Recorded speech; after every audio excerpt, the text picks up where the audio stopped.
Let's divide 236 by 2. Hey Math Explorers, if you're having fun learning with me, give this video a big thumbs up and subscribe to Let's Stud for more awesome math adventures. Alright, let's start dividing 236 by 2. We'll take it one digit at a time. We look at the first digit of 236, which is 2.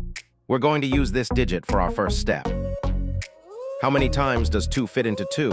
It fits exactly one time. Let's check our work. 1 times 2 is 2. Now we subtract 2 from the first digit 2. What's 2 minus 2? It's 0. Awesome job, you're doing great. We've finished our first step. Let's move on to the next digit. Now for step 2, we have a remainder of 0 from the last step. Let's bring down the next digit, which is 3. We bring down the 3 next to our remainder 0, making our new number 3. How many times does 2 fit into 3? It fits one time with a little left over. Let's multiply. 1 times 2 equals 2. Subtract 2 from 3. That leaves us with a remainder of 1. You're doing fantastic. Keep up the amazing work. We're on a roll. Let's bring down the last digit to finish this problem. Here comes the final step. We have a remainder of 1. Let's bring down the last digit, 6, next to it.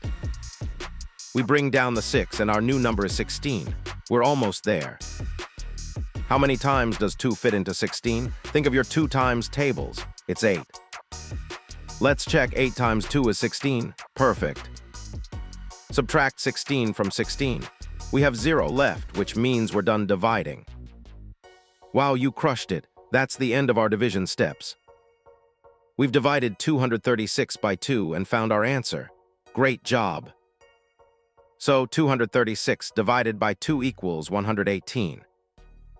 We just tackled a long division problem together. Remember, breaking it down step by step makes even big numbers easy to handle. Keep practicing, and you'll be a long division pro in no time. Great job, everyone. That's all for this video. Don't forget to check out more fun math videos on Let's Stud. See you next time.